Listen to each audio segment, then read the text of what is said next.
This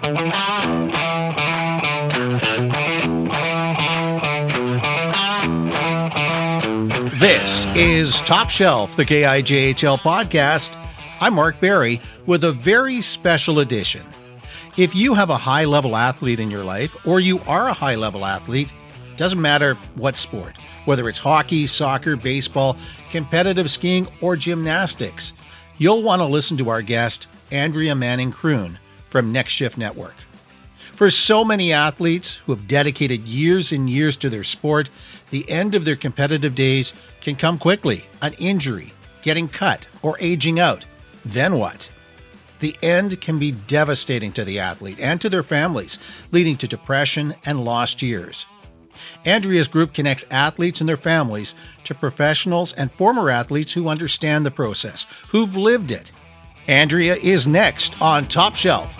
Just a programming note, this special podcast will be available on the KIJHL.ca website and Spotify shortly, if it isn't already. On Top Shelf, the KIJHL podcast, I'm talking with Next Shift Network. You might have heard of Next Shift Network.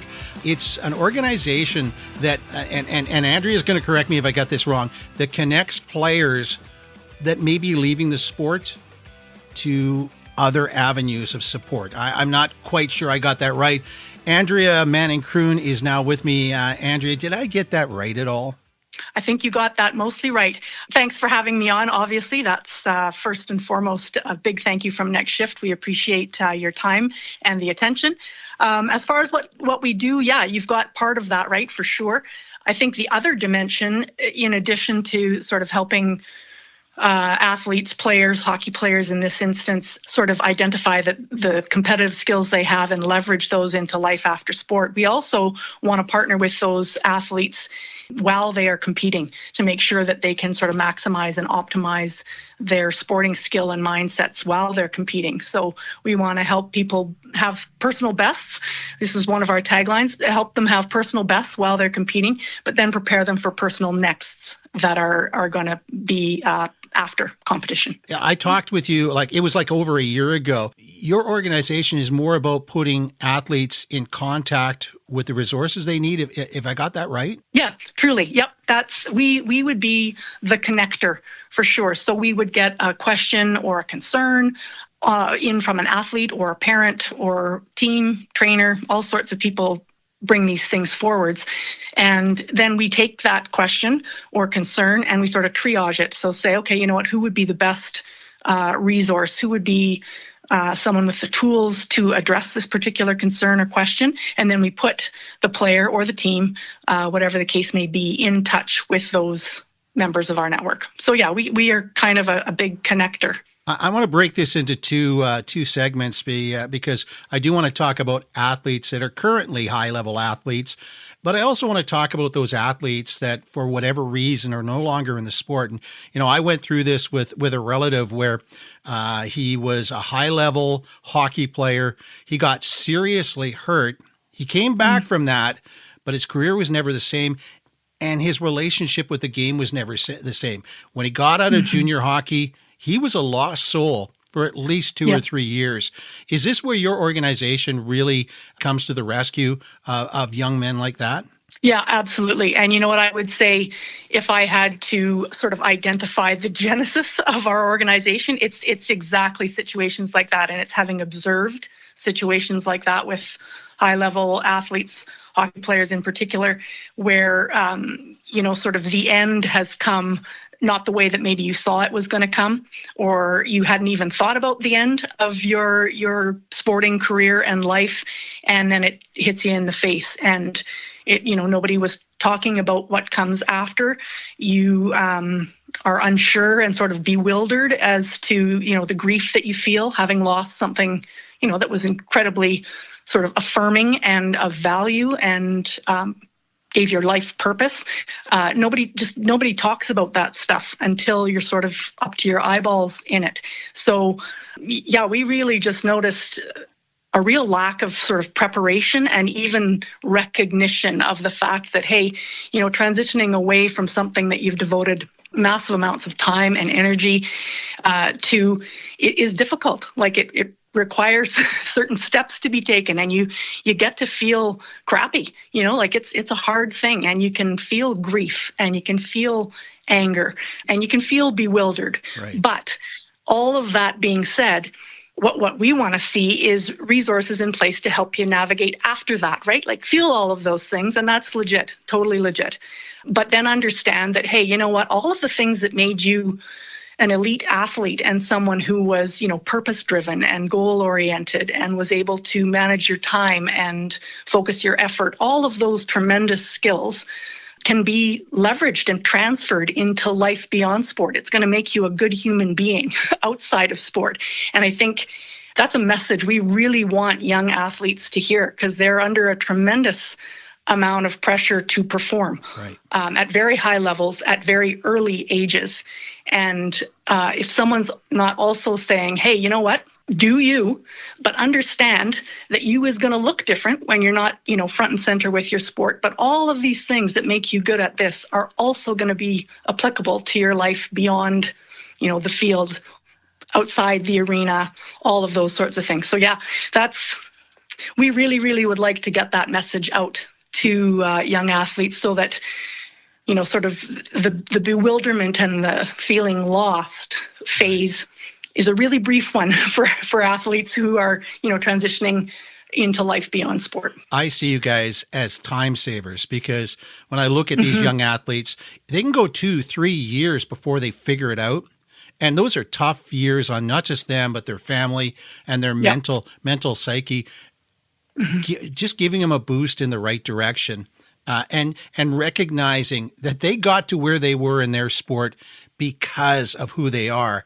I mean, that's huge. But those 2 years, I know in the case I'm thinking of, those were very rough years, and he came out fine on the other end, but he lost those 2 valuable years at a very, very crucial time in his life. Yeah, no, I think you're exactly right there. Like if you can shorten the time frame within which you're feeling really sort of adrift, I guess that's maybe right. the best word that I can think of, and uncertain, I think that's a fantastic thing for young people, because, these guys, and I'll speak to hockey players in particular, they're a tremendous demographic. I have a ton of time for these young guys. Like they've got so much raw material, and I trust that they can sort of hear these words of affirmation and encouragement before they are in this place of sort of desperation, because that's what it feels like when you don't know what you're supposed to do.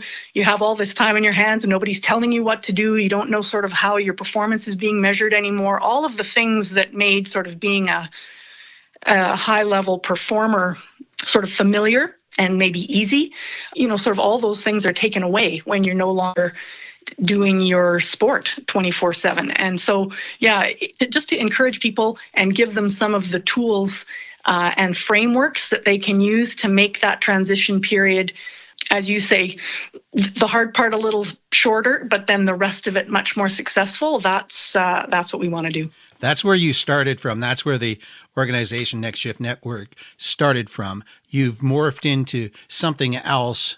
Let's talk about the current athlete. How does Next Shift Network help young athletes that are currently still in their sport? Probably the most common questions and inquiries that we get from sort of current athletes that are in the middle of competing right now are probably sport performance and sort of high performance mindset related. So I think this is a fantastic thing, but young athletes are really starting to understand the value of training their mindsets just as much as they train their physical bodies. And that's a great thing, because again, that's a skill that can transfer into the rest of your life. So younger and younger athletes, I think, are more open to being coached in how to sort of manage their mind and use that as a real asset in competing. I think, too, some of the questions that we get pertain to just the process of recovering from injury. That can be, that can be another sort of destabilizing and gut punch event in a young athlete's life. And so I think it's sometimes nice just to even talk to current and former athletes who have been through exactly what you're feeling when you're an injured athlete, because there's both a physical and a psychological dimension to recovering from that. So we've been able to come alongside some athletes who have been badly injured and make sure that the care is there for one thing, and sometimes follow-up is lacking if they don't have access to healthcare in the big city. We've been able to help with that, but then it's also the psychological dimension too, and making sure that they're set up to recover that way as well.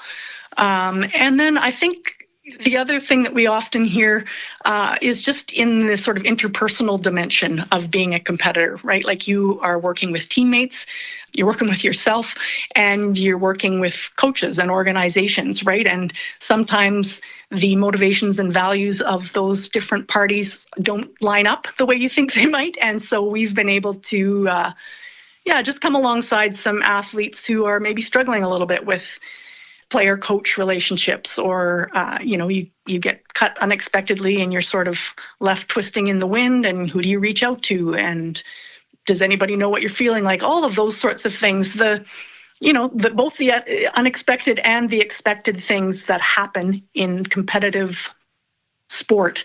The athletes that we get questions from have just chosen to ask for help, which I think is fantastic. And, you can always be better in all of these different dimensions that make up who you are as an athlete and as a human being. And so that's what we're there to, support and partner with these guys so that they can optimize their competitive experiences.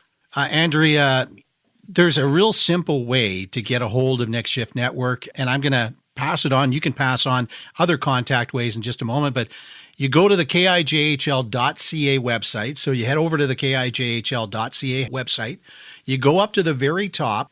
There's a banner there for Next Shift Network. There is a banner there, and yes. All you have to do is click on it. It'll take you straight to the NSN website where you can then follow up there. Andrea, any other ways athlete can get a hold of you, or a parent for that matter? Yeah, no, and thanks for saying that, because, it's not just athletes, I think, and we appreciate that when parents are paying attention. I think they play a absolutely critical role, in this sort of messaging with their own children, right? So yes, parents too, and teams.